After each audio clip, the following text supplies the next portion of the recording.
we are here today to play a rapid match with the crowd favorite, ChessVonDoom, aka Omar Mills.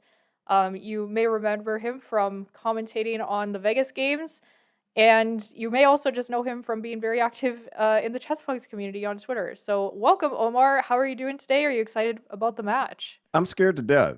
And I'm terrified because I asked for this. I know I'm going to learn a lot, and I appreciate you even making the time, to do it. This is going to be very instructive for me. And so it's the way you Yeah, grow. So yeah, absolutely. Kick my butt. Let me get all the lessons that I can out of this so that I can go kick somebody else's butt. I'm gonna hop off call, and I will see you after the game. All right, I'll Good see you after luck. the game. Good luck to you. Perfect. Okay, we have the white pieces. It's London system time, baby.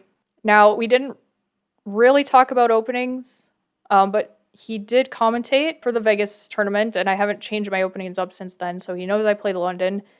And I know that he plays these, what's it called, the King's Indian. So that's what I'm expecting, and this move seems to suggest that's exactly what's going to happen. So for the King's Indian, which I know he's going to play, we're actually going to go for this Knight C3 move, which gives us a little bit more of a dynamic position.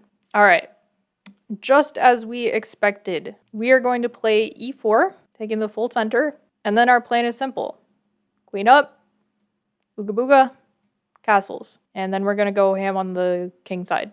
Okay, knight c6. So the important thing is not just to blitz out the moves just for the sake of it. I think in this case, queen d2 is still fine. Let's still go for it. So anything like e5, we just take. Pretty happy with that.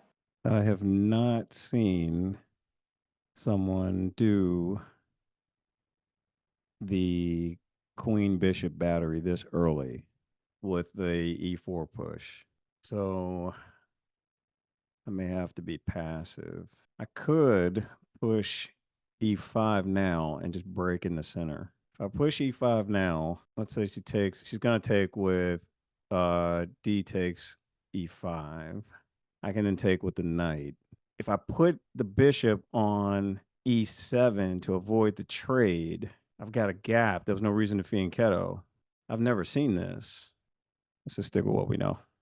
I don't want to do this because she's going to force me to trade this piece. Okay, he fianchettos his bishop. Good move. That's the whole point of this opening. So I think I can just castle. I don't have to castle kingside. I can delay it because I think she's going to opposite side castle. But I do always have to consider if like this makes more sense. That usually only makes sense if my knight's somehow going to get kicked away and I need to defend my e-pawn. Like if he starts pawn storming, which he can't even do right now. So I think I'm happy to just castle. Yeah, as I suspected. Opposite side castling. So what I've got to do is figure out how to start making a push on that side of the board. I think his best move now is either like h5 or just castles.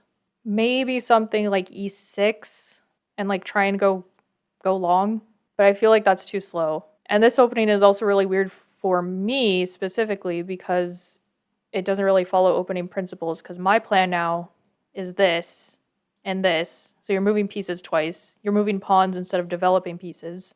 But he might be scared to castle. So I'm not going to castle just yet. But what I will do is start the pushing pawns. And I'm sure he does not want to get h-pawn stormed. Well, that's what's coming. Okay, he goes for the pawn storm. I don't know if this is any good or not, but we're going to find out. Yeah, this is typical. That pawn in particular typically doesn't really do much because it can get here and it can get here and then I can just play this and then the attack is kind of gone. And my knight's a little bit more loose and my dark square's a little bit more loose. But I would say it's not as effective as if he had brought his knight here and then been able to push like both of these pawns and gone for the b pawn push, because getting this knight out of here is a little bit more pressing. So I think this still seems like a good move. If he takes, I can take. If he goes here looking for forks, I mean, I think I just come back. I think we go for this. We want to get rid of that strong bishop because typically our bishop is strong in the London, but because this pawn is moved forward, it's kind of blocking our bishop's nice diagonal. So we'd rather trade this bishop off for their really nice bishop that has this long diagonal. Pretty sure this is still theory, but I don't honestly see this move a lot, so I'm just kind of going off like the typical plans because that a pawn just frankly doesn't really scare me. If I'm not mistaken, I think black needs to be a little bit faster to develop pieces rather than push pawns. Now, I have gotten destroyed by pawn pushes as he captures. I will just retake. I have gotten destroyed by like pawn storms on this side of the board before, like very quickly. So it's not always bad, but the move order I think really matters. I think having that knight on c6 is not doing him any favors. But theoretically, now I can just keep my queen here and he can never castle unless this knight like comes and kicks it out. I mean, I'd very quickly just play something like this, prevent this move in the first place, and then start going bing, bang, boom. Maybe bring the bishop out. Maybe do something like this. Actually, e5 might be a really strong move, but I think I need to develop one if not both of my minor pieces before I do that. I really don't want him to get too low on time because I don't know. I don't want him to like blunder in time pressure because that seems, I don't know, that just feels bad. I want him to have enough time to play his best moves, and we're only on move 8 and he's already down half his time, which is good in some ways. Okay, he plays a4. So now the question is, do I allow a3, in which case I would just play b3 and just be fine with it? Or do I push a3 myself and just kind of shut it down? The problem is if he ever gets this b pawn down to b4, then things can get kind of ugly for me. I do have kind of half a mind to do something like this. Okay, but the problem is what if I play here and he plays here? So maybe I play f3 first, because like this rook is lined up with the queen. This is like the parts of the position I'm seeing. This rook is lined up with the queen. If I can break open the center, his king is also in the center. So pushing like this eventually is going to be a good move. I just don't know if that moment is now. I think at some point I've got to push e5 just to keep her from being able to do it. I mean, like either way, my queen's getting attacked probably. So if I just do it now, takes, like his queen is just really ugly there. And if I play here and he moves, like I just move my queen and then kick him out next and he wouldn't have anywhere to go. I'm going to go for it. What I was afraid of. They attack on the side, you attack in the center. So I think actually he needs to go to like d7 with this knight. He might be able to play, so like knight g4, I'll just draw arrows. Here, here, here. And then if I play this, he plays this, defended by the rook. g8 with a tempo on the queen. And that's going to suck. And I got to figure out a way to reroute. Okay, and I think this is a mistake because I think I just win the rook, unfortunately. Yeah. But the question is, do I get my queen trapped? I don't think I do. So I think I'm just winning the rook. Oh, that's a move. Fianchettoing my queen in his position. I did not count on that. I think knight d7 was better for him, but it's still not pleasant. I think pushing the a-pawn twice was a mistake. Like, I understand what he wants, but I don't know, just in my experience playing this opening, it doesn't typically work quite as well. So here he wants to go after this pawn by bringing the knight down, I would imagine. So now a3 might actually be smart, because I'm still winning that. I could also just go here. No, I can't go there, because then I drop this pawn. So is it worth playing this? He plays this. I played this. He moves somewhere. I take his queen. Like, I've won these two pieces, and then I just defend this with my rook. Oh, so he might be looking at ways to trap my queen. So this, I know this looks crazy, but king here, no, it just doesn't work, because I just have an extra move, because I can just take this. And again, if he goes here, I just move the rook up. Just double checking everything. I don't want to make a silly mistake. I mean, a3 is like the prophylactic move, I guess. But then I feel like he has ideas of like just pushing this, defending this pawn. So then when I take and he goes here, then my queen just can never get out. And again, if he's this pawn doesn't really, like, I could even let him take this pawn, honestly, because I'm up a rook. Yep, very good. So I think I have to take this. And then maybe like here, I don't know, but I'll take this pawn because I don't want my queen to get trapped. So now I at least have the entire H file to escape, or like some of it. Okay, he really wants to trap my queen. He really, really wants it. I mean, dang, fair enough. But I could just play this and then like go for the queen trade. Just knight f3. So I at least have this square. Because right now I don't have this square. I don't have this square. I don't have this square. And I don't have this square.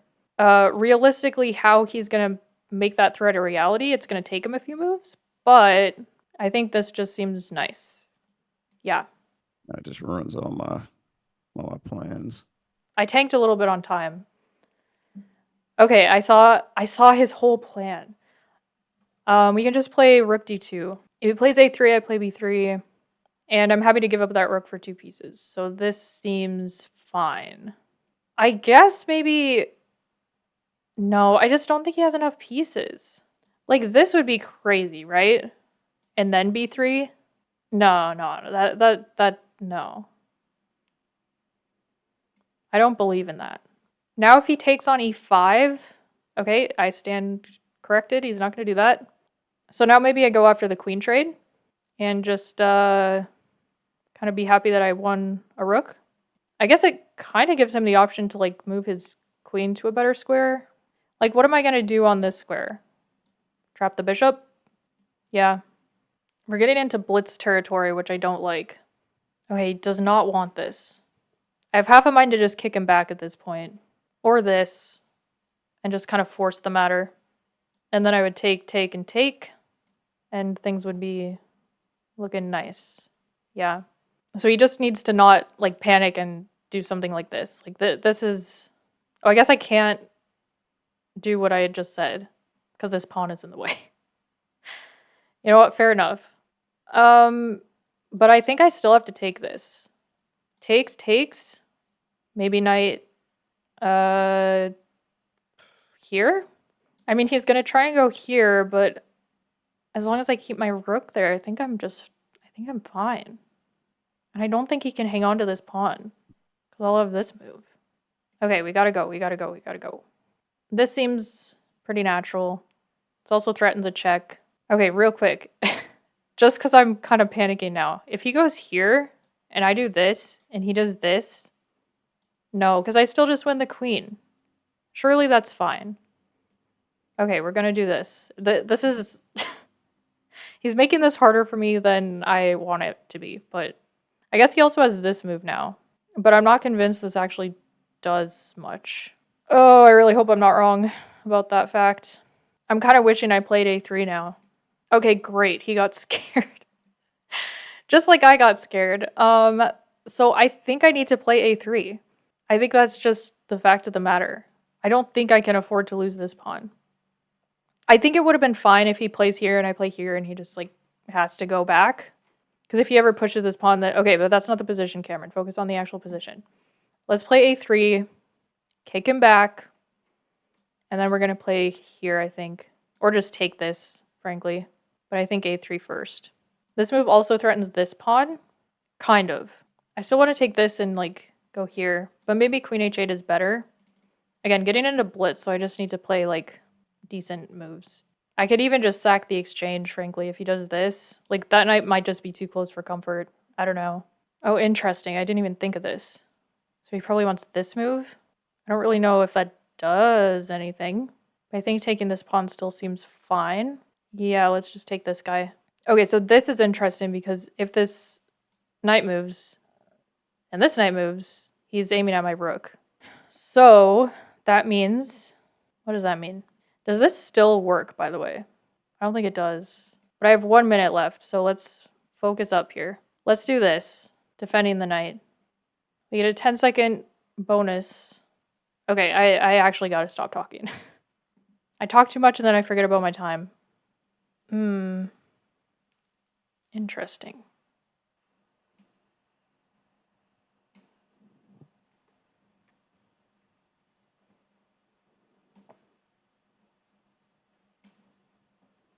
It's nasty. Okay, I think we're good. Whew. It's not over yet. But let's trade pieces. I mean, that queen and knight combination can still be tricky. Gosh, I didn't warm up enough for this game. I didn't warm up at all today.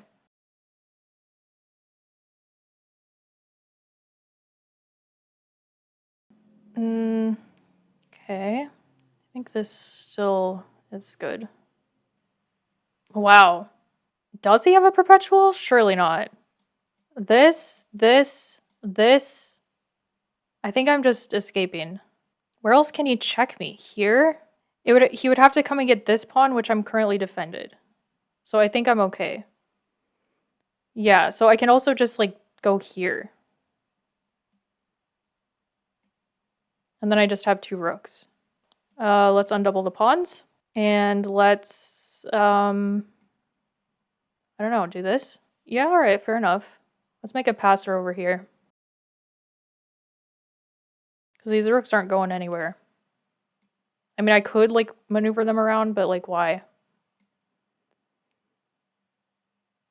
F8, checkmate. Alright, GG's. I started cracking up when you forced the queen trade. That was hysterical. I was like, because I Good thought I was game. like, all right, I'm completely desperate at this point. Yeah.